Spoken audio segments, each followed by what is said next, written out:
Саламатсыздар ма, құрметті ханымдар, мырзалар, қалайсыздар? Кеш жарық барлықтарыңызға.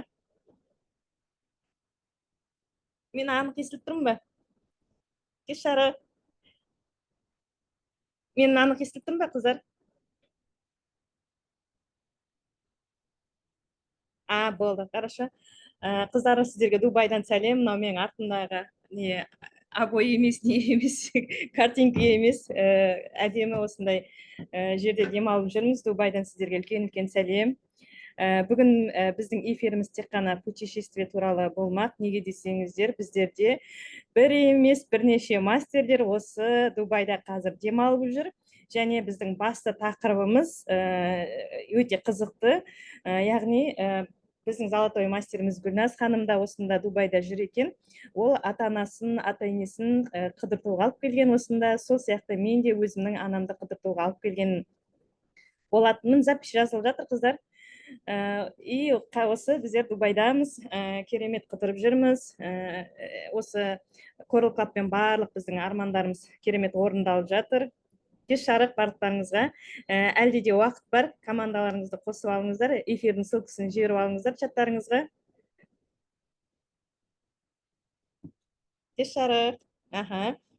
Так, қыздар, қараңыздар да, біздер деген Дубайға алдында біздің анамыздың туған күні болды. Сол кезде біздер миллион теңгеге сертификат сыйлаған болатынбыз. Осындай керемет 5 жұлдызды қонақ үйге, осындай әдемі жерде, ана жерде озеро көрініп тұр, бассейн бәрі бар. Осындай жерге біздер путевка алып берген болатынбыз. Сөйтіп біздің анамыз қуанып, если честно, бұрындары енді шетелге шығып жүрген екен да, это давно. Бірақ қазіргі алғашқы путешествиесі екен біздің мамамыздың осындай керемет жерде көріп, қыдырып таң қалып жатыр, соншалықты жаңағы елдердің дамып кеткенін көріп. Сол осындай бақыт сіздерге де бұйырсын, ханымдар, мырзалар. Жалпы менің айтқым келетіні, біздің осы Coral Club'та бір емес бірнеше путешествие бар, ЗДЗ бар Турцияға, және мастерский каникул деген бар. Жалпы айтатын путешествиеден қалмаңыздар, неге десеңіздер, путешествие бір кітаптың білімін береді дейді ғой. Яғни сіздер бұрын соңды алмаған білімді аласыздар, өз көздеріңізбен көресіздер, әдемі жерлерді, соншалықты дамып кеткен мемлекеттерді көресіздер. Біздер мысалы осы Coral Clubқа келгенімізге 2 жыл болды. 2 жылдың ішінде біздер бірнеше мемлекетте болдық. Даже мына Москваға біз барып көрмедік та, и Москваны да біздер осы Coral Club'тың арқасында көрдік. Москваның өзі ерекше екен, яғни таза Европа десең Европада. Бұрын Москва деген кезде бір союздың бір андай бірдемелері елестететінмін, ал оказывается ол вообще керемет, өз алдына әдемі жер екен. Ол жерде қыдырып үлкен керемет әсер алып келген болатынбыз. Сол себепті осы Coral Club'қа келгенімізге 2 жыл болса да, 2 жыл жарым болып жатыр да, уже бірнеше мемлекетті саяхаттап келдік. Және де тағы бір керемет жағдай айта кететін, бізде мастерский каникул деген бар, 20 мың балмен мастер болып, 20 мың балмен мастерлігін қорғап, яғни бір жылдың ішінде 270 мың бал жинайтын болсаңыз, келесі жылы сіз міндетті түрде мастерский каникулға абсолютно тегін қатыса аласыз. Ол тегін біздің мастерский каникулымыз, яғни үйіңіздің алдынан тегін алып кетеді, үйіңіздің алдына қайтадан тегін әкеліп тастайды. Біздер деген осы жылы Индияда болдық. Индияда бір емес 3 рет бізді 5 жұлдызды қонақ үйге апарды. Сондағы менің таң қалатын, біздің компаниямыздың соншалықты бай екенін көрсеңіздер ғой, соншалықты щедро екен. Біздің қалтамыздан бір тиын де шыққан жоқ, наоборот, біздің өзімізге қалтамызға бізге тиын салып берген болатын, ақша берген болатын. Вот сол кезде мен таң қалғанымда біздің компанияның өте щедро екен. Сол үшін ханымдар, мырзалар, сіздерге айтатыным, қазір Coral Club'тасыздар ғой, міндетті түрде бизнеске келген екенсіздер, до конца алып барыңыздар. Өйткені сіздер көрмеген, әлі де сіздер елестете алмаған дүниенің бәрі осында екен. Мен Coral Club'қа келіп жатқан кезде ойлаған жоқпын, бірнеше мемлекетте саяхаттаймын, жаңағы Турцияға жылына 2 рет қайта барамын, және өзімнің карманный расходымнан осылай өзімнің жақындарымды Дубайда қыдыртамын деп ойлаған жоқпын, иә. Және осы 2 жылдың ішінде автобонусты да алып үлгердім, недвижимостьті де алып үлгердім. Менің егізім сыңарым бар, көбіңіз танитын боларсыздар, Ақаю Айман деген. Ол 1 емес 3 автобонус алған болатын, иә. 13 миллион, 16 миллион, 22 миллионның, яғни 3 автобонус алып үлгерді. 2 жылда Coral Club'та біздің өміріміз керемет өзгерді деп айта аламын, иә. 180 градуста қатты өзгеріп кетті деп. Өйткені чем бұрынғыдан қарағанда қазір өте жақсы роскошны керемет өмір сүріп жатырмыз, иә. Бірнеше елдерде болдық. Даже мына егізімнің балдары қымбат 3 миллионның мектебіне барады. 2-ші класстағы бала 3 миллион теңгенің мектебіне барады, иә. Көрдіңіздер ме? Яғни сіздер осы Coral Club'та жүре беретін болсаңыздар, сіздердің кармандарыңыз уже позволяет, иә. Сол себепті бизнеске келгеннен кейін до конца алып барыңыздар. Сіздер күтпеген дүниелер өте көп бұл жерде, иә. Және де мына жерде біздің арамызда Гүлназ ханым отыр екен. Қазір Гүлназ ханымға кішкене сөз бере кеткім келіп отыр. Біздің наставниктеріміз Золотой мастер және жолдасы Айбек. Ол кісілер тоже бізбен бірге осы Дубайда жүр. Олар қазір осы бір жерде 8 минуттық жерде Дубайды бір көрсетіп жіберейін сіздерге. Осы бір 8 минуттық жерде Рексисте орналасқан екен. Біздер міне озероның жағасында орналастық, иә. И қазір Гүлназ барсың ба? Әдемі ме? Күшті да? Ой, айтпаңыздар, қызықтың бәрін енді айтамын, енді салайын деп жатыр. Сәлем Шолпан, сәлем команда, қалайсыздар? Керемет сезім да, Қазақстанда тұрып, Шолпан Ақтаудікі, мен Атыраудікімін, Атырауд Махат деген жерінен боламын, иә. Астанаға келуге шықтым, екеуміз батыстың қыздарымыз. Осылай жүріп, екеумізде, оказывается, мамамызды осы жаққа қыдыртып әкеліп отыр екенбіз. Еще бұйырса кездесеміз, бүгін кездесеміз дегенбіз, бірақ бір неге байланысты бүгін кездесе алмадық. Зумды 2 жақтан жүргізіп жатырмыз. Негізі бірге жүргіземіз деп ойлағанбыз. Тоже енемнің, мамамның туған күні сентябрьда. Соған тоже сыйлық жасап, осы жаққа папа, атам келе алмай қалды.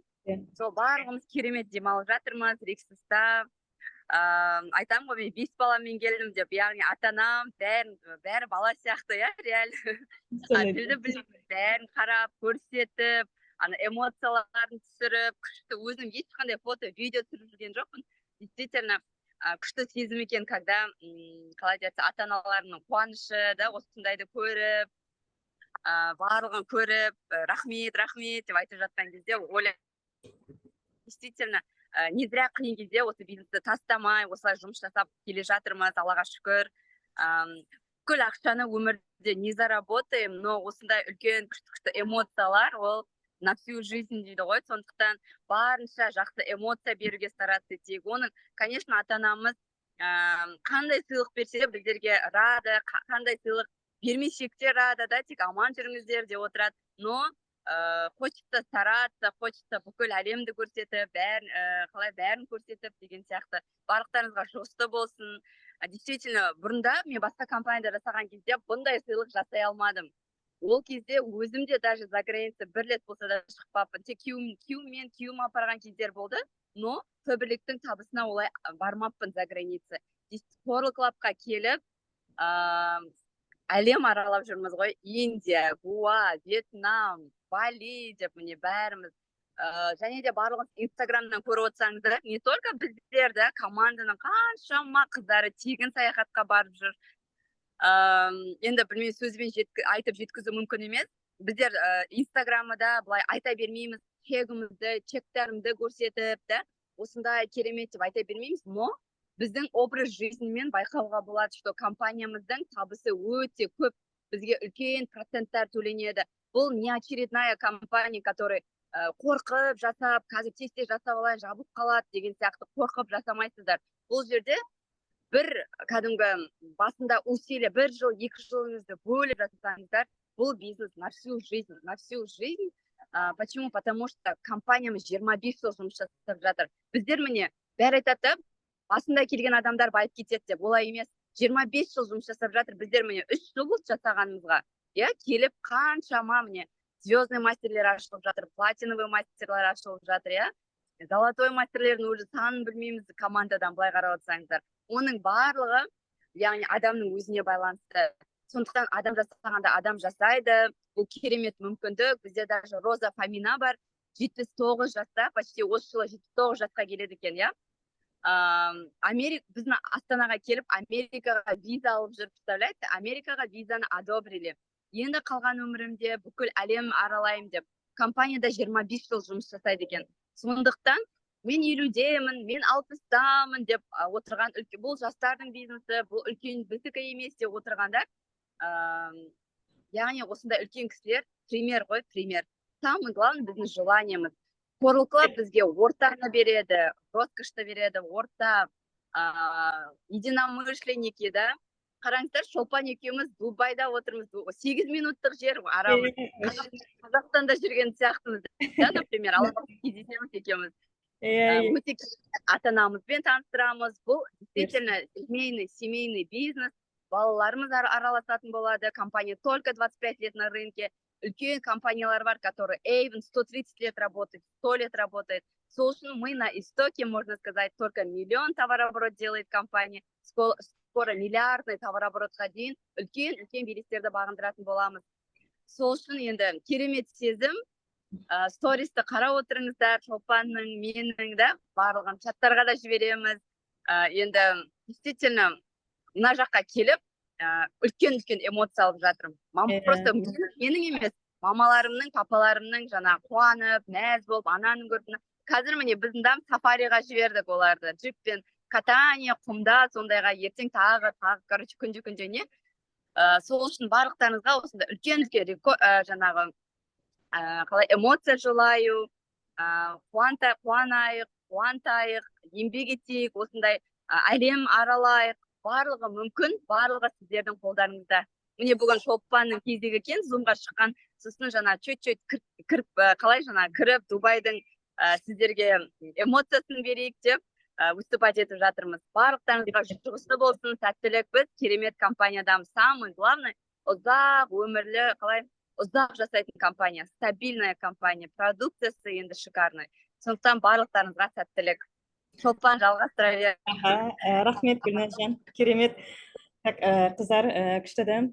Былайда, осы ЗДЗ-ға ең алғашқы рет барған кезде бір платиниум мастер сөйледі да, и сол кезде ол айтады да, біздер дейді барған кезде ценникке қарамаймыз дейді да, андай өзінше біздер ценникке қарамаймыз, любой жерге кіріп барамыз деп.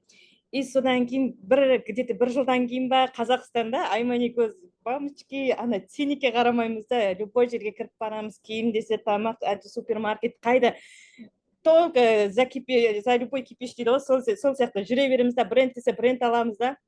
Енді бар ғой, қыздар, жаңа Дубайды көрдім ғой, мамочки, Дубайдың мен сториске салам, обязательно қараңыздаршы, олардың киімдері, заттары, ана торговый центрдің іші деген бөлек әлем деймін да, бөлек планета десем де болады. Андайды бұрын көрмегенбіз ғой біздер деген, вообще айтып жеткізе алмаймын да, такой степени әдемі да. Бір просто так очки сататын магазин, и ішіндегі жаңағы дизайн, архитектурасын қарасаңыздар, вау, да, мен сториске салам, тамашалаңыздар, иә. И сонда деймін да, ана ойлап отырмын, ананы алғым келеді, мынаны алғым келеді деп, сосын ойлаймын да, біздер осы платиниум мастердің ең бірінші эфирін, платиниум мастердің жаңа сахнаға сөйлеген кезде, көрген кезде, біз жаңа ценникке қарамаймыз деген сөзі есіме түсіп кетті, сөйтіп есімізге түсіп, біздер Қазақстанда сөйтіп жүрдік қой, енді біздің целіміз деймін да, жаңа Айманға звондап айтып қоямын да, құрсын, Айман, давай Дубайда жүргенде, Дубайдың ценнигіне қарамай жүрекші, сондай деңгейге жетейікші деп та. Қыздар, көрдіңдер ма? Шетелге шыққан сайын сіздердің мышлениелеріңіз өзгере береді да, андай мышлениелеріңіз ашыла береді да, такой степени граница болмайды да. Сол үшін қыздар міндетті түрде путешествиеге шығуларыңыз керек. Путешествие адамды жестко өзгертеді, ашыласыздар, мудрый боласыздар, және мүмкін емес заттың жоқ екенін көресіздер да көздеріңізбен. Бәрі қол жетімді екенін, бәрі өз қолыңызда екенін түсінесіздер да сол кезде. жаңа алладан сұрай бересіздер да сол кезде. Былай да ана шетелге шыққан сайын әдемі заттарды күшті наслаждать етіп жүрген сайын, көрген сайын, иә, сіздер уже жақсы ойлай бересіздер. Жаңағы барлығы қолжетімді екенін білгеннен кейін сіздердің мына миларыңыз вселенныйге жетеді де, и соны сіздерге тарта береді, тарта береді. Сол үшін сіздерде үйіп төгіп келе береді да. Бір күні мынандай қызық история болды. Тағы да жаңағы Айман екеумізге қатысты. Алдыңғы эфирде айтқан болуым керек. Бірде біздер жезде үшеуміз отырмыз, сол кезде Айманға айтып жатырмын да, Айман, мен ертең Кореяда тұрамын, Кореяға асып кетемін, бүйтемін, сөйтемін деп. Содан кейін жездем айтып қалды да, ты что, Корея қайда, сен қайда, қой деп. Осыдан бір жыл бұрын жоқ, мен надо будет Америкаға кетемін мен деп сөйтіп айтып отырмын да. Сосын кейін жездем қой бірдеме деп бізге жаңағыдай прикол ұстап отырды да. Сол кезде Айман шықты да, жоқ, ана күйеуінің атын айтып, сен деген жақсы ойлауың керек, сен мына вселенныйге андай жақсы ой жіберуің керек, сонда сенде алдыңда бола береді, шетелге қалай шыққаныңды білмей қаласың деді да. И сол кезде сосын жақсы деп сол жерде спор болды, әйтеуір үйттік жездеміз өзімізбен қатарда құрдас, и үшеуміз екі егіз емес, үш егіз сияқты басымыз қосылса сөйтіп жүре береміз да, сөзге керісіп әйтеуір не. Содан қойшы деп үшеуміз жақсы деп жаңағы шопингке шығып кеттік. Сол жаңағы торговый центр бар, насиха, соның ішін аралап жүрсек Атырау қаласында, и маған бір номер звондайды, прикинь, и сол номерді көтерсем, ана мен автобонус алдым ғой, Черри компаниясынан. Сол автобонустан маған звондап тұр да, саламатсыз ба, сіз деген біздің компаниядан Черри машинасын алған екенсіз, и сізді жаңағы как блогер ретінде, как біздің клиент ретінде сізді біз 7 күндік саяхатқа Қытайға, Кореяға шақырамыз деген кезде, представляете, қыздар, вообще мен деген таң қалдым да.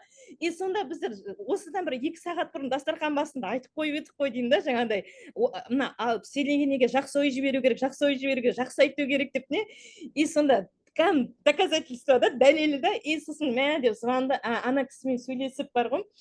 Содан кейін и сөйтсек, біздер мыңдаған уже Черридің машинасы толып жүр ғой Қазақстанда, 10 мыңдаған адамның ішінен 14 адамды таңдапты да. Фоберс газетінің редакторы, жаңа футболист, боксер, тағы басқа андай мықты бірдеме, андай мықты адамдарды бірдеменің директоры, соның ішінде мен де бармын да, представляете. И сол 14 адамның барып жаңағы біздер еще бізді Астанаға шақырып алды да, виза дайындап берді. Астанаға шақырған үшін, виза дайындап берген үшін Астанада туда обратно билетімізді төлеп берді. Әлі күнге дейін билеті бар, менде сақтап қойдым жақсыларыммен. Сонда деймін да, даже біздің билетімізді төлеп беріп тұр да, туда обратно. Не только ана жаңағы Қытайға барғанда біз 3 қалада болдық. Ең қымбат қалалардың 5 жұлдызды қонақ үй, олар вообще Дубай бөлек әлем, Индия бөлек әлем, Қытай вообще бөлек әлемде, представляете, сондай вообще керемет елдерде болып жатырмын да. Сол айтайын дегенім, манағы 14 виза дайын болды. Сол 14 адамды визаға дайындады. Соның ішінде 8 адам өтті. 8 адам ішінде мен, представляете, 10 мың адамның ішінде 8 адам болып, мен де ілігіп тұрмын да. Вот, жақсы ойлау деген осы да, қыздар. Сол үшін міндетті түрде жақсы айта беріңіздер, жақсы ойлай беріңіздер. Мына мышлениелеріңіз ашыла беру керек.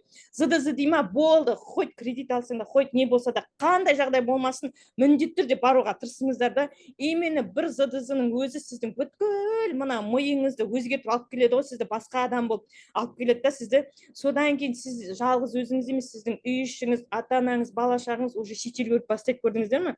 Қандай керемет, иә? Сосын тағы бір айтқым келіп тұрғаны, осы тағы екінші зыда ма екен, бір платиновый мастер сөйледі, жаңа Айман екеумізді тағы да андай бірге бардық қой, енді каждый зыдызда бірге барамыз да.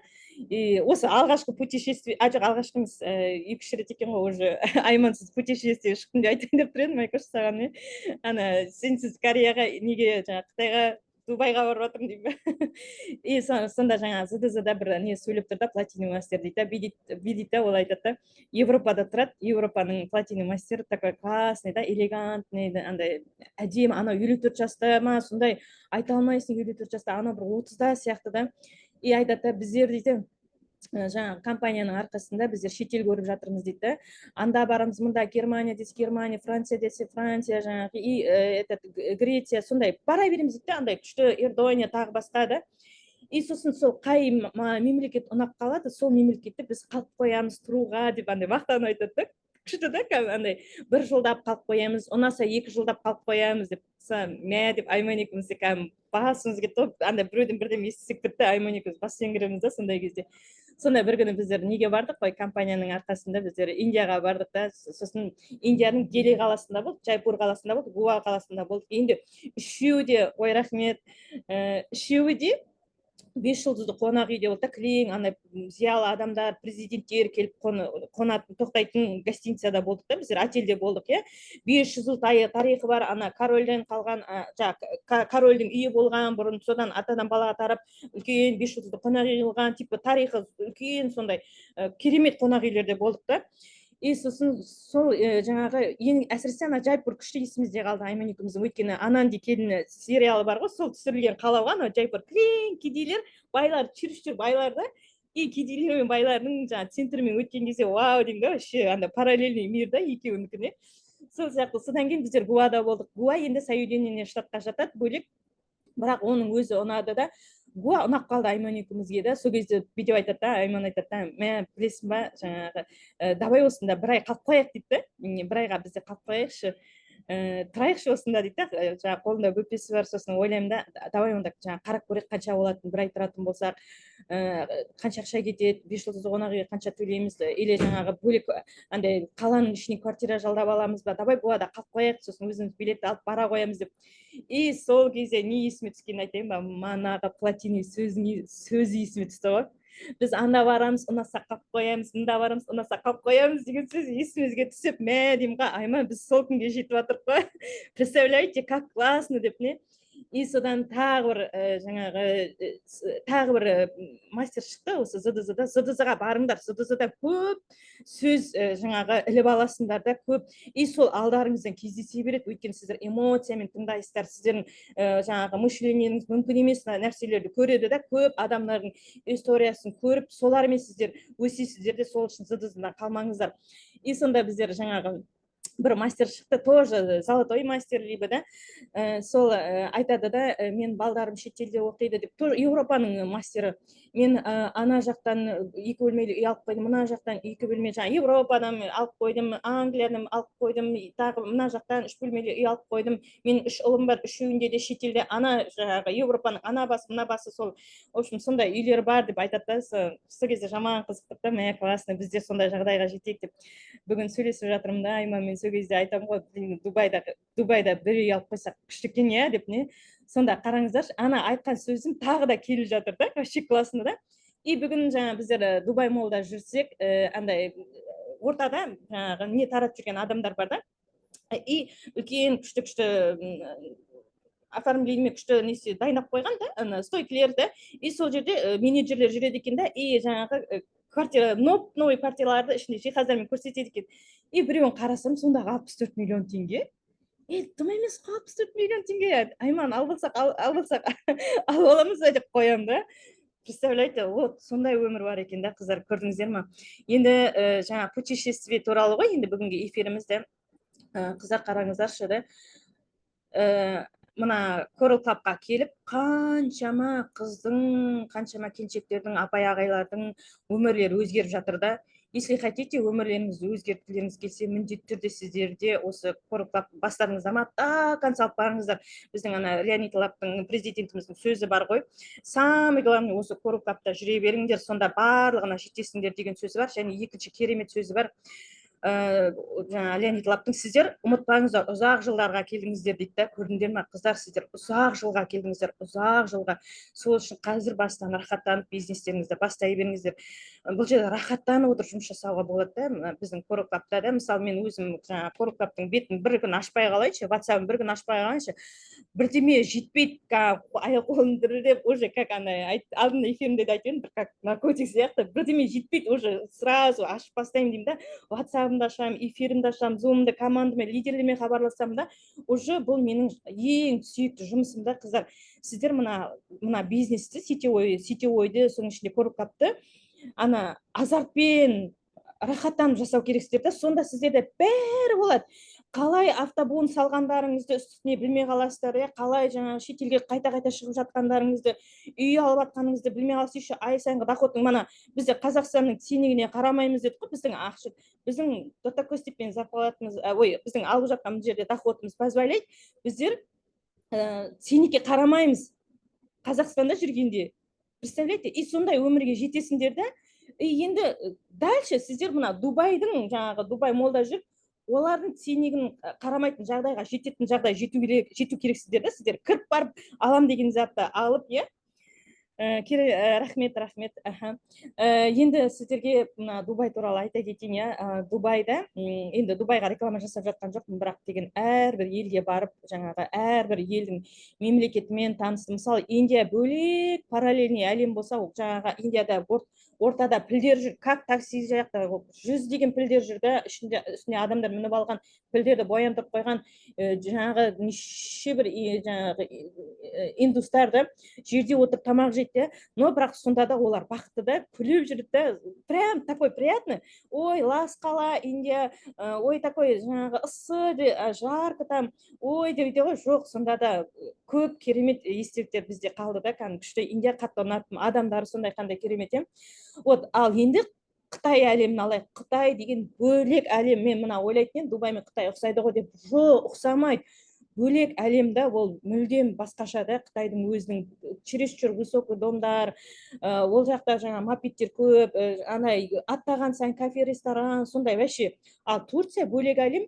Турция мен Дубай екеуі ұқсайтын болады десем, жоқ, екеуі мүлдем ұқсамайды. Турция кәдімгі андай адамы көп, пальмалар, жаңағы машиналар көп, ығы-жығы сондай болатса, Дубай такой пунктуальный, әдемі. Барлығы көшеде костюм шалбармен жүреді. Жерде бір зат жоқ қой, бір, жаңағы, не знаю, вообще, жерде бір мусор жатпайды ғой, дым. Тап-таза, барлық сервис мықты да, барлық жаныңа не керек, барлығы бар да. Барлығы ойластырған. Даже тугиске қыздар, без интернет кіресіңдер. Мен тугиске, мысалы, осы Дубайдың ішін аралайтын болсам, без интернет кіріп тугиспен такой степен дамып кеткен да.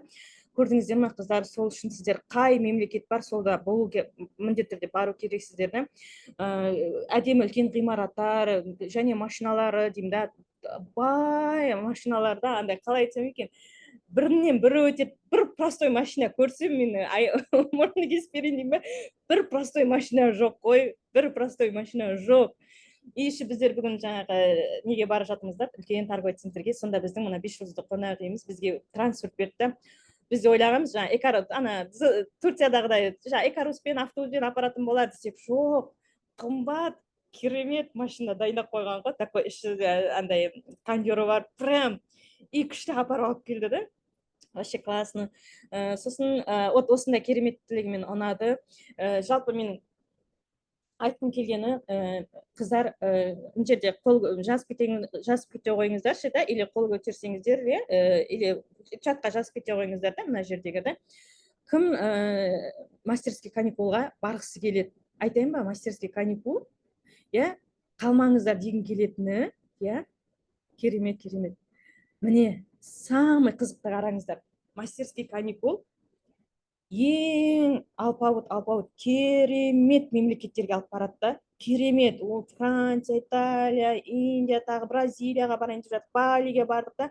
Осыған дейін жаңағы Японияда, Южный Корея деген сияқты керемет мемлекеттерге алып барады да. Енді қараңыздар. Сіздерге не үшін тез ашып алыңыздар деймін да, не үшін сіздер тез М20 ашып алып, мастерский каникулға ілігіңіздер деймін да, өйткені бір жаңағы мастерский каникулға біздер жаңа шетелге барамыз ғой, сол шетел келесіде қайталанбайтын сияқты мен байқағаным. Сонда сіздер осыда біздер Индияға бардық па, келесіде Бразилияға барамыз. Оның алдында Балиға бардық да, например. Сол сияқты ханымдар, мырзалар, тез сіздерге М20 ашып мастерский каникулға ілігу керек. Егер мысалы 2024-те, 2025-те дей қойыншы, М20 мастерін ашпасаңыз, 2026-та бізді керемет, өзіңіздің сүйікті мемлекетіңіз күттіру мүмкін да. Ол тегін мемлекет та, керемет та, барлығын компания төліп берді. Содан сіз қалып қоюыңыз мүмкін да. Сол үшін қыздар, алдарыңызға цел қойыңыздар. Мен қалайда М20 мастер ашып, мастерский каникулға ілігем деген. Өйткені сіз 25-теміз 26-шы жылы М20 мастер ашпасаңыз, 2027-тегі керемет ол. Мысалы, мен ең сүйікті мемлекетім армандап жүрген, это Греция. Грецияға барғым келеді, бала күннен армандаймын да. может сол 2027 бізде Греция күтіп тұрған болуы мүмкін. Вот сол Грецияға сіздер жаңағы қалып қоюларыңыз мүмкін да, например. Сол үшін жоқ қалмайсыздар, жалпы айтамын да, міндетті түрде жаңа М20 ашып алыңыздар. Сонда каждый жыл сайынғы сіздер андай мастерский каникулға барып жүре бересіздер, смело барып жүре бересіздер, иә. Сол үшін алдарыңызға цель қойыңыздар, иә. Тегін ғой, рахат қой.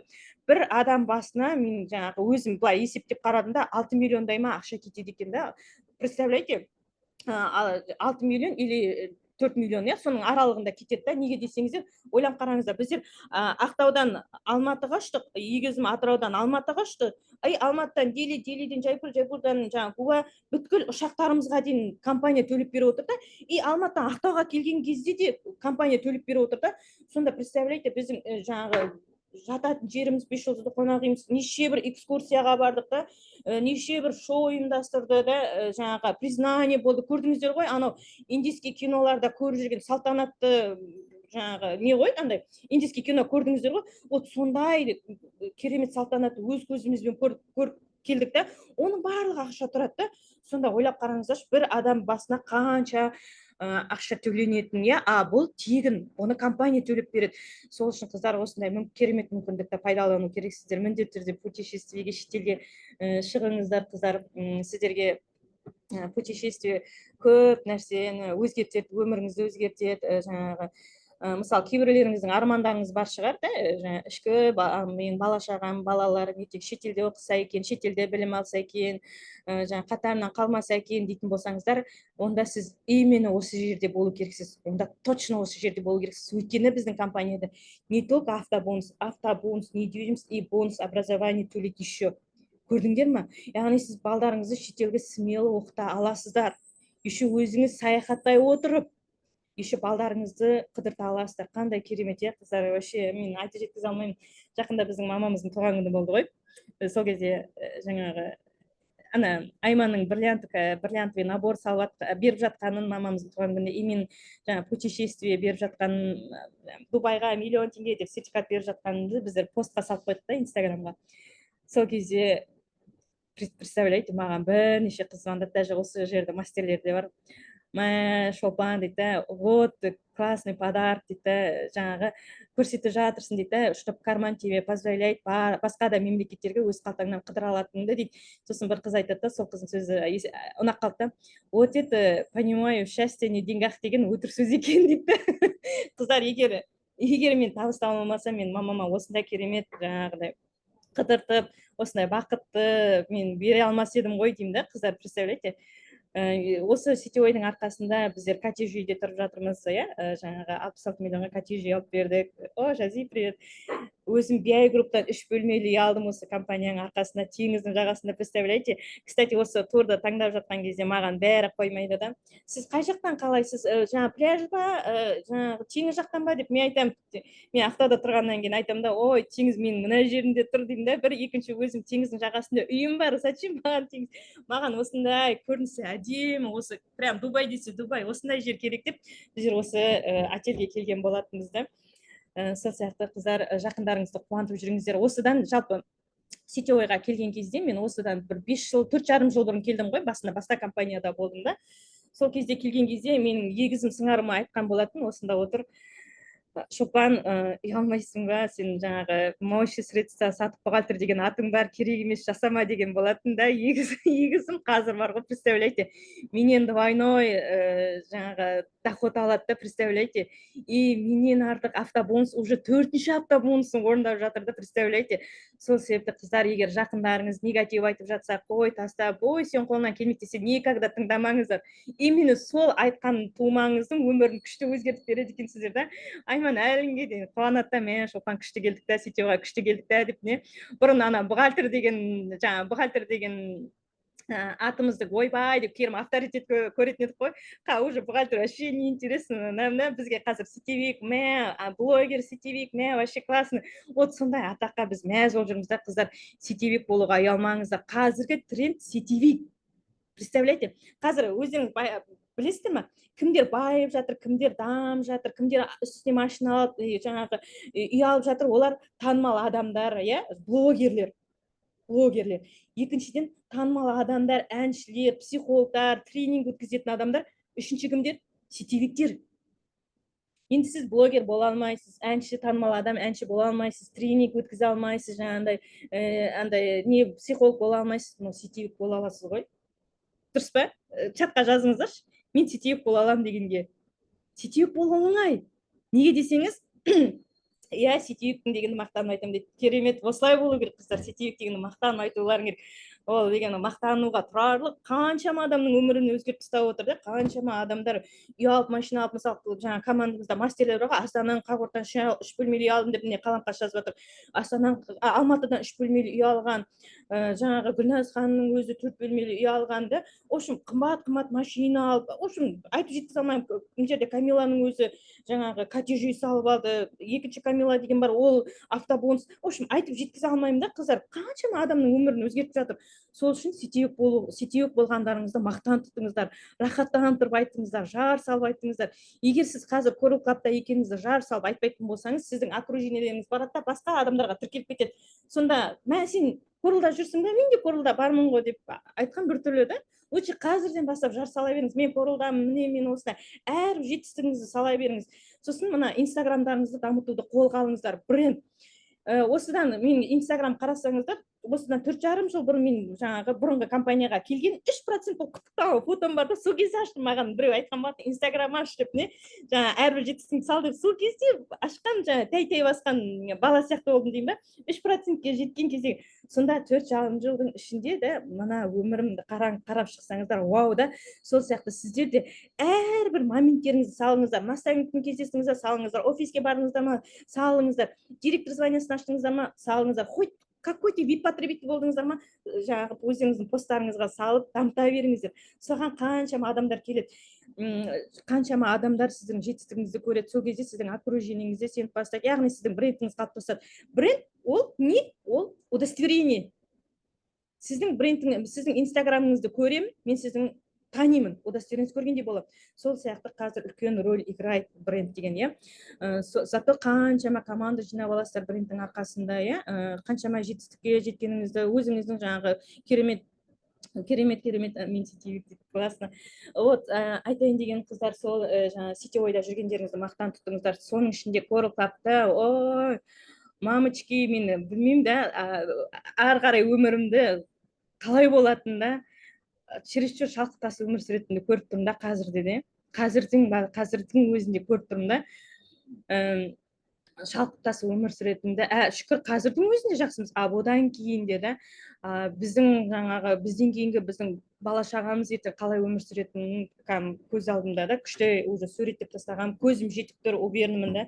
Сол үшін қыздар, Coral'да жүрсіңіздер ма, до конца жүріңіздер. Егер өсе алмай жатырсыздар ма, онда принимайте это как опыт, тәжірибе. Яғни сіз тәжірибе жинап жатырсыз.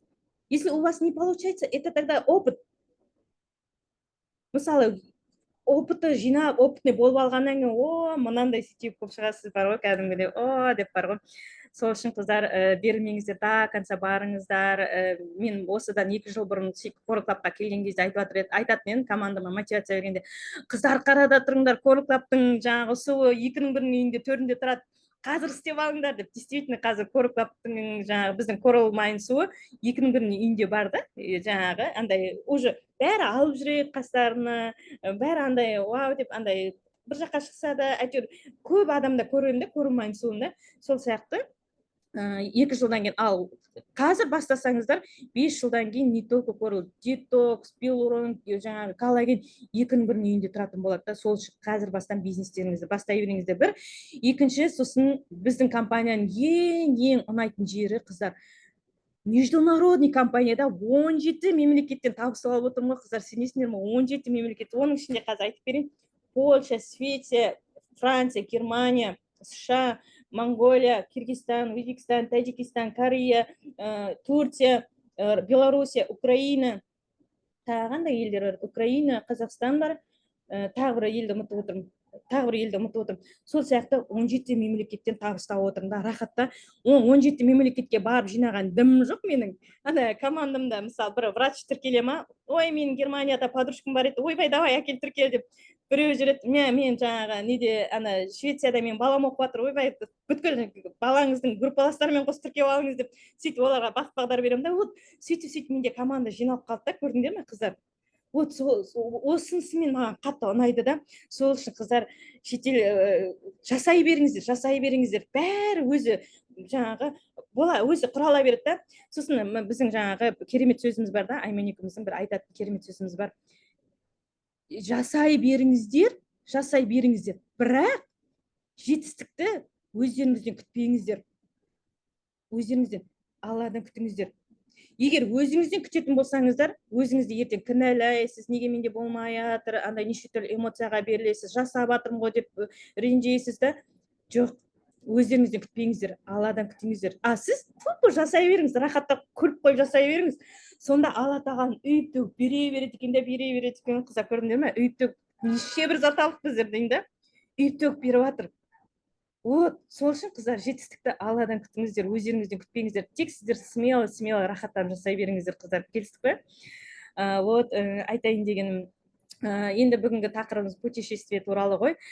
Жалпы осы компаниямызда бізде жаңағы СДЗ бар, ертең октябрьде бізде не келе жатыр, Турция келе жатыр. Турцияға әлі де билеттер болса алып алыңыздар, өйткені мен қаншама адамды көрдім, золотой директор болып барып, күшті мотивация алып, прям көзі ашылып, не үшін Коралда екенін түсініп, келе сала мастер ашқан қыздарды көрген кезде вау дедім ғой.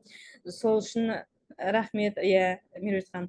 Сол үшін қыздар міндетті түрде СТЗ-да қалмаңыздар, барыңыздар, көп нәрсе өзгереді, өміріңізде көп өзгерістер болады, бәрі қолжетімді екенін түсінесіз. Ой, түкке тұрмайды, қолжетімді. Бәрі ғана жеңіл қарайсыз да, жаңағы мысалы қымбат машина көрдіңіз бе? Ой, ол менікі деп айтып кетіңіздер. Ой, мына машина мен мінемін деп. Себебі уже біліп тұрсыз да, жеңіл қол жеткізуге болатын. Керемет жаңағы Астананың қақ ортасынан әдемі салынып жатқан 2 бөлмелі, 3 бөлмелі үй көрдіңіз бе? Жаңағы жарнамасын, ой, мынау менікі дейіңіздер.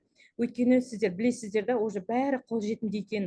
Біздер мына алғашқы біздің шетелімізді айтып берейінші, сендерге қызық болсын. Енді қыздар мына жерде вообще шетелге шығып көрмеген адамдар бар ма? Пожалуйста, плюс қойып кетіңіздерші.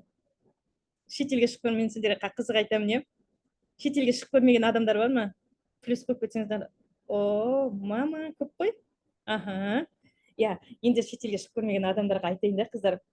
Осыдан біздер басқа компанияда болдық. Сол кезде біздің алғаш рет Турцияға шығып жатырмыз да, Айман екеуміз алғаш рет 5 жұлдызды қонақ үйге бара жатырмыз да, біздер жаңағы анда эмоциямды айтып берейін да, ертең явно сіздердің бастарыңыздан кездесті. Сосын жаңағы біздер Алматыға келдік, Алматыдан біздер Турцияға ұштық та, Анталия қаласына. Ана аэропортты көрген кезде, ой, Айман екеуміз андай бір не бар ғой, «Ледниковый период» деген мультфильм бар ғой. Сода бір екі не жүреді ғой, шошаңдаған бір. Айман екеуміз сол сияқтымыздар ғой. Мен анаңғыр, андай жамай десем болады. Сөйтіп сол кезде Айман екеуміздің алғаш рет самолетке отырып, бұлтты қара деп, представляете, самолетке отырып көрмеген адамдар бар ма? Қыздар, плюс қойыңыздаршы. Қазір самолет, қыздар, қазір самолет как маршрут бізде. Представляете, маршрут. Андай автобуске атқан сияқты мінеміз, бара саламыз, жаңа қайтадан автобустан түскен сияқты түсе саламыз. Міне, әлі самолетке отырып көрмеген ханымдар бар да, ертең осы Коралда сіздерге самолет как маршрут болып кетеді, представляете? Вот, сонда біз жаңағы біздер лолик дей ма? Типа сондай. Сонда біздер жаңағы не істедік та, Турцияға бардық, аэропортын көрдік. Сол кезде жаңағы есік алдына шыққан кезде, сары қымбат таксилер, бізге қымбат көрінді. Сары таксилер, ондай көрмегенбіз ғой бұрын.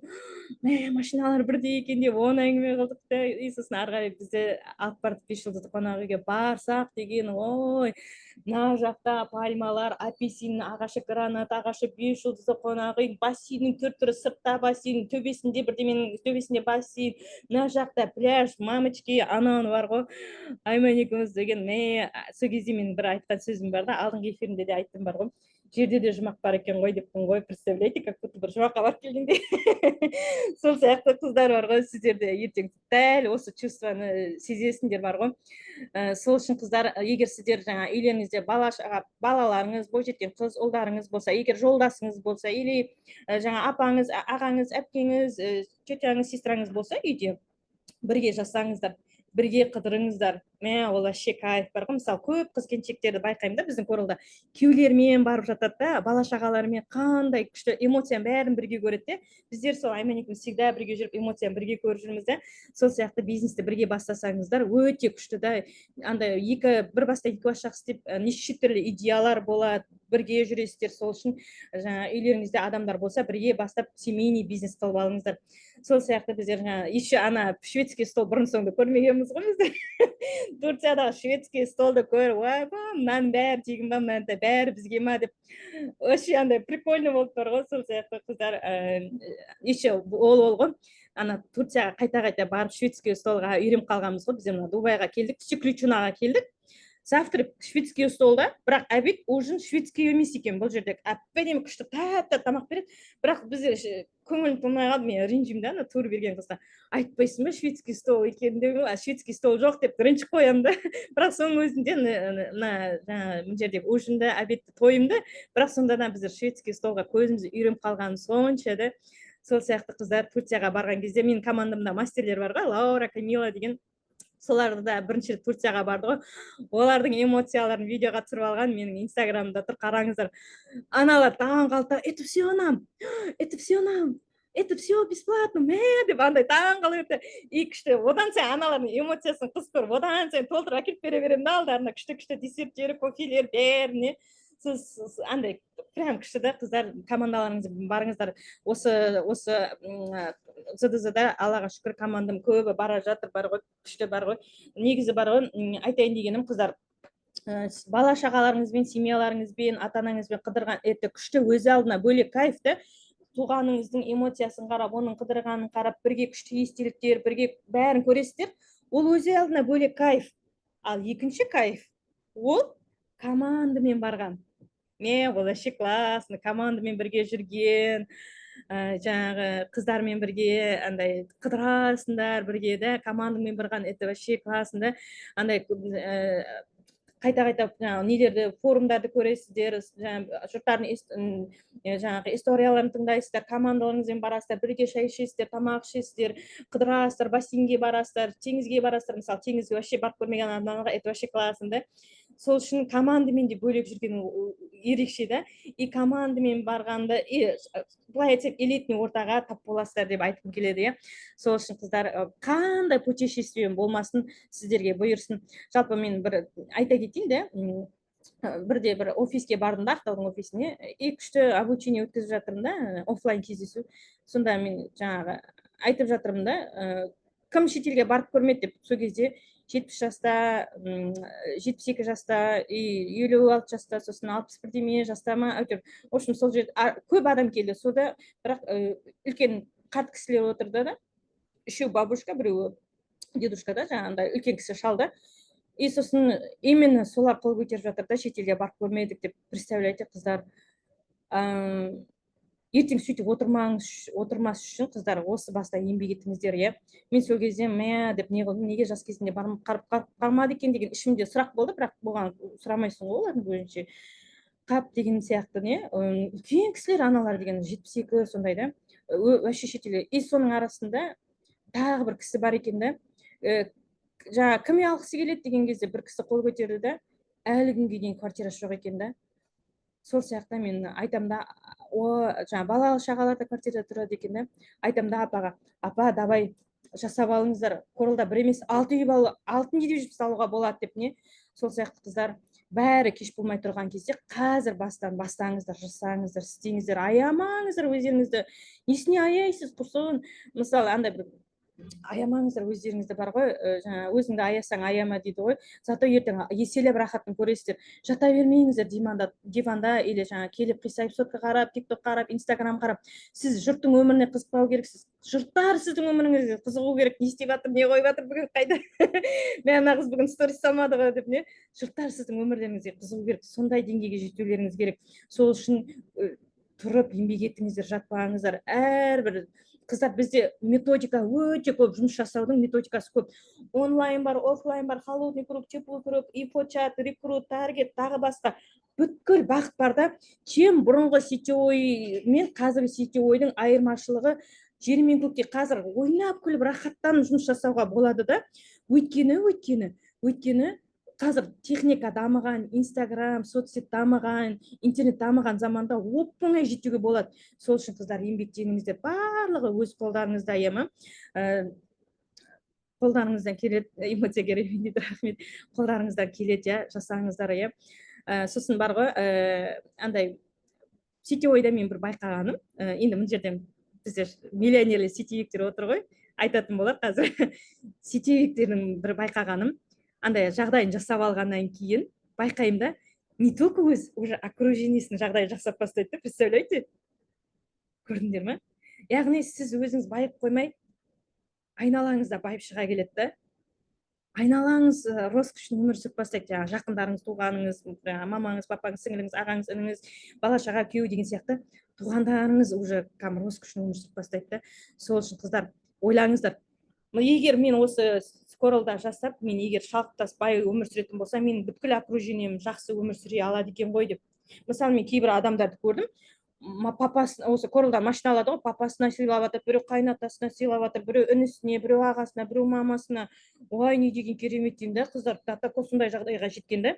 Сол үшін ана бір енді кедей емеспіз барлығымыз, шүкір, бірақ сонда да бір миллиардердің сөзі бар да, андай кедейліктің себін үзетін бір миллионер дүниеге келеді екен дейді да, и сол миллионер сіз болу керексіз. Ұмытпаңыздар қыздар, мен өзім солай ойлаймын да, енді шүкір кедей болған жоқ, жақсы өмір тұрдық, жақсы өмір сүрдік, бірақ осы роскошна бай өмірге мен өзімді солай ойлаймын да, өйткені менің жаңағы бірге туғаным, бірге өскенім, егізім миллионер да, вообще күшті да, хетный бренд, жаңағы қымбат машина да, жыл сайын неше рет путешествиеге барып жатыр, сол сияқты жаңағы оның балдар тіпті 3 миллионның мектебіне барады. Екінші класстағы бала 3 миллионның мектебіне барады. Садиктегі баласы 800 мың теңгенің садигіне барады. Қандай күшті да. Сол үшін қыздар, сіздер бір өзіңіз көп адамның өміріне өзгеріс әкеле алады екенсіздер да. Соған көзім жетті. Сол үшін қыздар, жасаңыздар, бар мүмкіндік бар кезде жасап қалыңыздар, үлгеріңіздер. Барлығы өз қолдарыңызда. Енді уақыт болып қалыпты. Қыздар, мен тағы айтатыным, шетел аралаңыздар, ештеме аямаңыздар. Жақында бір не көріп отырмын да, прикольно. Енді по душамыз сөйлесіп отырмын ғой, қыздар. Қалай бар солай қабылдай беріңіздер, мен сөйтіп әңгіме айтып кететін бар. Ана бір инстаграм қарап отырмын да, инстаграм қарап отырсам біреудің күшті рельсін көріп қалдым да, бүйтіп та. Сіздер ақшаңызды босқа құртпаңыздар, бренд алмаңыздар. Зачем бренд қолданып андай анда-мында кофейняға барып отыра бермеңіздер, қаңдай бермеңіздер, ақшаңызды жинаңыздар, бір ақшаңызды екі етуіңіз керек. Бүйтіп қабағым түйіліп кетті да, мен енді өзімді көріп отырмын, мен ақша жинай алмаймын вообще. Қалай түсті бәрін аумен қыламын да, вообще қыдырғанда, қаңғығанда наслаждение еткенге қатты жақсы көремін да. Мен қабағым түйіліп кетті да, мен өзімді кінәлап жатырмын да. И сосын астында біреудің комментариясы оқыдым да, видите комментарияда. Зачем жинап? Мен қазір жас уақытында қыдырып қалмаймын ба, мен жас уақытында ел жер көріп қалмаймын ба, деп ана комментар оқып мәз болып көзі жайна шықты да. Сол сияқты қыздар, ақша жинаймын, бүйтем сөйтем деп әуре болмаңыздар. Табыңыздар, рахаттарыңызға жұмсаңыздар, табыңыздар, шетел асыңыздар, табыңыздар да жаңағы роскошный өмір сүріңіздер, табыңыздар да ценникке қарамай өмір сүріңіздер, бар ғой. Манағы андай айтып отырмын ғой, ана Қазақстанның любой торговый центріне кіріп барып, как королева кіріп барып керек затыңды аласың ғой. Енді қазір Дубай, бара-бара Американың торговый центрлерінде өстіп деп жүрулеріңіз керек, бар ғой қыздар, андай роскошный өмір сүрулеріңіз керек, ема. Сол үшін жасаңыздар, барлығы өз қолдарыңызда. И екінші айтатыным, қыздар, екінші ұмытпаңыздар, бәрі басымызда, бәрі миымызда. егер миларыңызға миллиондаған доходты сыйдыра алсаңыздар, роскошный өмір сыйдыра алсаңыздар, тез тартылады екен, тез болады екен. Мана айтып отырмын, жездем үшеуміз сөйлесіп отырдық қой. Жездем үшеуміз сөйлесіп отырдық қой. Иә, қазір жездем үшеуміз, иә, жездем үшеуміз сөйлесіп отырдық қой. Иә, жақсы. Міне менің мамам. Привет. Бәріңізге привет. Дубайдан сәлем.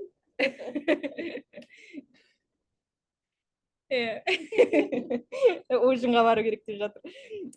Вот қандай күшті, жақындарыңыз қуантқанда, керемет, иә. Сонда жаңағы ана айтып отырмын ғой, жездем Айман үшеуміз, ой, какой тебе Корея, ой, қайдағы Америка деген кезде 2 сағат болған жоқ, уже алдыма жаңағы Корея мен Китай келіп тұрды, бес-жұлдызды қонақ үйде, еще қымбат машиналардың выставкасында болдым, ұшатын жаңағы машинаны көрдім, автопилот машинаны көзімен көрдім, 54 мемлекеттен негрі бар, арабы бар, ана жерде шейх бәрі бар. Қаншама адамдармен фотоға түсіп, соның ішінде жүрмін да, как будто ана Forbes газетінің жаңағы редактор или директор ұқсап жүрмін ғой, мен де фотоға түсіп, қайда білесің, өзім инстаграмға контент жинап жүрген. Сол сияқты қыздар, ана айтайын дегенім, бәрі миымызда да, миымызда. Миларыңызбен шақыра беріңіздер, иә? Миларыңызбен шақырып, миларыңызбен жұмыс жасаңыздар. Бәрі әуелі Алла, екінші бәрі өзіміздің миымызға. То неге болмаяты, мен осы, мен қолымнан келмейді, вообще ойламаңыздар. Или былай істеңіздер де, алдына біреудің бір видеосын көріп қалдым, қолына бір резинка тағып қояды екен де, бір негатив ойласа, ананы бүйтіп тартып қалады екен де, мына жерге шымыр етіп, тақ деп мына қолыңа тиеді ғой, ауырып кетеді.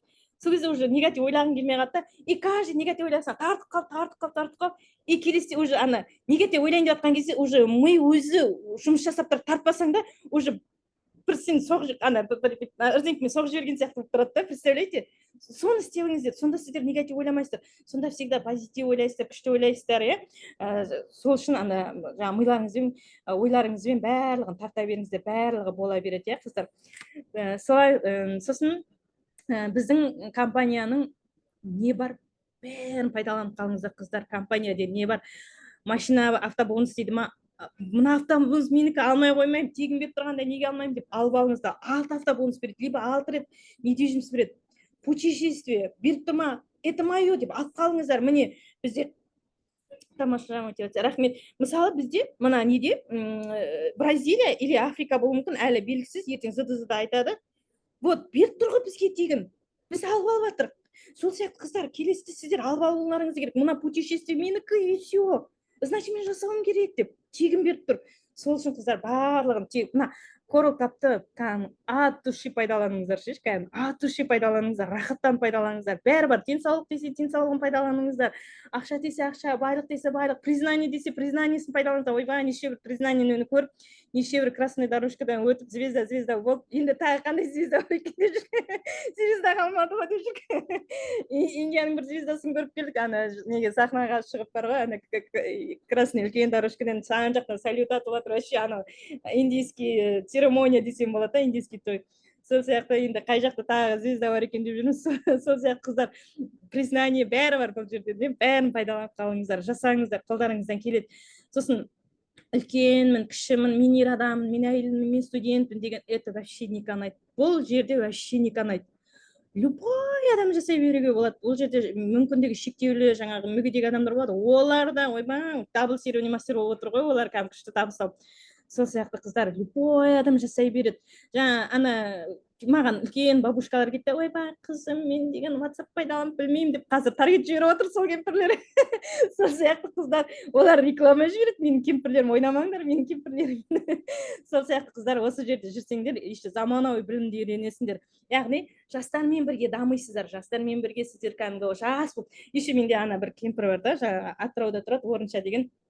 Қызай деп маған әңгіме айтып қояды, екеуміз подружка сияқтымыз. Оның жасы бір 65-те ма, сондай үлкен, енді 70-ке жақындаған кемпір енді. Сонда ана бір сөзі ұнап қалды да, мына жақта дейді да, жастармен жас болып жүре береді екенсің, қандай күшті, иә деп, андай вообще андай күшті көреді да прям. И мен де андай кемпір деп қарамаймын да, қойыңызшы, Орынша бірдеме деп әңгімені соғып қойып отыра беремін да. И құрдасым сияқты да. Сол сияқты бұл жерде возраст не играет, қыздар, возраст, пол, жаңағындай жыныс дегендер роль не играет, студент па, пенсия, вообще роль не играет. Аласын тупо жасай бересің. Сосын ана бізде ана жаңағы мастерский каникул сағынып кеттім деймін ба. Неге сағынғанымды айтайын ба, ол жақтағы бүткіл мастерлер мама как бір үйдің адамдаймыз ғой. Бір үйдің ол жерде үлкені бар, жасы бар, кәрісі бар, жаңағы ер адам, әйел адам, Европаның мастерлері, Азия, Қазақстан мастерлері, бәріміз бір үйдің адамдарындаймыз. Рахат, кайф бар ғой. Бәрі бір тең дәрежеде элитный орта. Ешкім ештеме, андай көрсең, ана сен туғаның өйтіп сені сүймейтін шығар. Аналардың сүйгені, кайф бар ғой. Құшақтап жатады, прямо андай, девочки, вы прекрасны, вы молодцы деп бұрын соң дейсің, мотивацияларды естиміз да. Сол сияқты қыздар, мастерский каникул, это вообще кайф. Қалмаңыздар, барыңыздар, күшті. Возраст не играет роли, дұрыс айтасыз, бар ғой. Бізде зажигать жүрмін. Қуаныштымын. Сол қыздар, уже бізде ужин тегін ужин қылып қоймамыз керек, біз кетуіміз керек. Все ключевые келіп қойдым ба? Не надо пропускать еще ужиндар, мама бұрын жеп көрмеген тамақтар. Даже мен Индияға барғанда, жаңағы Корея, Қытайға, Турцияның неше бір шведский столын жеп тамағын көрсем де, именно осы Дубайдың мына тамақтарын вообще көрмеппін. Вообще ерекше да қыздар. Сол үшін шетелдің тамақтарын көрулеріңіз керек, жеп бар ғой, андай ресторандарын көрулеріңіз керек, обязательно. Вообще классно бар ғой, бәрін ойластырып қойған, түгел бар ғой, сервис қандай, как королева жүресіңдер, аппақ мама көрпеде демаласыңдар келіп, оған дейін барып, жаңа как королева бар, шведский стол ресторанына барып демалып, бассейнде жатып, пляжға бар, рахаттанып, в общем, шетелге шықтың, ты уже королева. Болды, классно. Сонда өмір хотите, тогда жасаңыздар, бәрі қолдарыңыздан келеді. Рахаттанып отырып жасаңыздар, андай, мысалы, енді мақтанғаным емес, мақтана берейінші, адаммын ғой деймін ба. Мына тағы прикол айтайын ба, мына бізде Дубайда бар ғой, мана мама екеуміз айтып жатырмыз, біздер Ақтауда жүрсек, руын сұрайтын еді, мына жақта нациясын сұрайтын болдық қой деп, вы откуда деп сұраймыз, I don't from деп па, қалай. И жаңағы Пакистан, Египет, андай не айтып жатады да, Индия, жаңағы Шри-Ланка, бірдеме Лос-Анджелес, мама андай қызық та, адамдармен сөйлескенде олардың несін сұрайсың да, қай жақтан екенін да. И бізден сұрап жатады, біз Қазақстан деп мәз отырмыз, как будто Қазақстан алпауыттың андай бірінші орында отырған мемлекет сияқты мақтанып айтамыз да. Неге екенін білмеймін, әйтеуір мақтанып айтып жүріп көр ғой. Қазақстан деп бар ғой, вау, Қазақстан, деген сайын одан сайын мәз боламыз. Сол сияқты бізде Қазақстанда руын сұрасам, мына жақта андай несін сұраймыз бар ғой, жаңағы қайдансыз деп елін сұраймыз да, мемлекетін сұраймыз. Вот сол сияқты күшті бар ғой, сол үшін шетелге шығыңыздар, андай күшті бар ғой, адамдары да сондай дамыған, елетіне, ешкіммен шаруасы жоқ, бірақ бірдеме сұрасаң бетіңе күліп қарап, деп басын иіп, күшті көрсетіп, жол көрсетіп, сөйтіп жіберді, прям күшті бәріне. Сол үшін міндетті түрде шетелге шығып, не только шетелге шығып, шетелде тұрыңыздар. Аяйсыңдар ма? Шетелде тұрыңыздар, үй алып тастаңыздар, ана жақтан бір, мына жақтан бір үй алып тастаңыздар. Біздің мына Коралда миллиондап табыстап отырған мастерлер бар ғой, енді золотой мастер, платин, звездный, осы біздің Қазақстан мастерлері, олардың армандары путешествие емес, путешествиенің түрін көріп тастады. Олар енді жарысып жатыр деймін ба, шетелден үй алып тастау, мен ана жақтан үй алдым, мен Балиден үй алдым, мен Мальдив аралынан үй алып қойдым. Біздің целіміз типа осы деймін ба, ана жақтан үй алдым, мына жақтан үй алдым. Сол сияқты қыздар, не только шетелде путешествие, шетелден үй алу сіздерге бұйырсын, Аллам нәсіп етсін. Жарайды қыздар, сіздерді көргеніме өте қуаныштымын. Дубайдан дұғай сәлем. Осылай шетелде отырып эфир жүргізу сіздерге де бұйырсын. Кім ойлаған эфирде отырып, шетелде отырып осындай жаңағы көп адамға мен эфир өткізем деп ойладым ба? Вообще ойлаған жоқпын да. Қазір маған сондай бақыт бұйырып тұр да, ал сол бақыт ертең явно сіздерге бұйырылады, тіпті еселеп бұйырылады. Сол үшін қыздар, тек қана жасаңыздар, ерінбеңіз, аямаңыздар. Мысалы, біздерге айтады да, көп адамдар, мама, сізді миллионда доход аласыздар, бірақ неге демалмайсыздар, сумма, эфир, бірдеме, андай-мындай жұмыс жасап жатсыздар деп. Мен айтамын да, не үшін демалуым керек? Ана жақта звездный мастер қарап тұр ғой бізге. Звездный мастер деген бізге қарап тұр. Ол жердің доходы ойбай, вообще біз неге демалуымыз керек, біз соған жетуіміз керек деп не. Сол сияқты әрі миллионда вообще көп, бірнеше миллиондап ақша алсақ та, доход алып отырсақ, ай сайын, еще біздің керемет қызық жағдайда, ай сайынғы доходымыз да, и потолок жоқ та, өсе береді да. Представляете? Анда оклад, потолок, ештеме келіп бір жерге келіп тіреп қалмайсыңдар. өсе береді. И каждый ай сайын біздің доходымыз өсіп жатыр. Андай, каждый ай сайын андай өскен сайын мәз рахаттанып қарап қоясың да, андай мәз болып деп андай мақтанып айтып бар ғой. Ал енді сол мына айдың доходы алдыңғы айдың доходынан қиттай разница болса, или кішкене түсіп кетсе, или бірдей болса, ту деп насың өзінше менсінбей қоясың бар ғой. Осы айда өсе ма деп ойлаймын деп не. Сол сияқты қыздар, біздің Коробканың доходы өскен үстіне өсе береді бар ғой. Сол күнге жетіңіздер, армандарыңыз орындалсын, бәрі өз қолдарыңызда. Аямаңыздар, иә, вообще аямаңыздар. Иә, болдым. Вообще аямаңыздар, иә, қыздар. Ладно, всем пока. Удачи всем. Бұйырса шетелде кездесейік, мастерский каникулда кездесейік, амандасып, құшақтасып, сүйісіп, әйтеуір күшті қыдырайық, иә. Сол күнге жеткізсін барлығы. Пока всем. Эфир сақталды, мен соның ссылкасын жіберемін. Пока. I love you всем. Бүгін ойлаймын, ашық әңгіме болды деп, иә. Андай чересчур эмоцияларыма мән бермеңіздер, біздер сондай эмоциональный адамдармыз. Давайте, пока. Эфир сақталды, қыздар. Ссылкасын жіберемін чаттарға.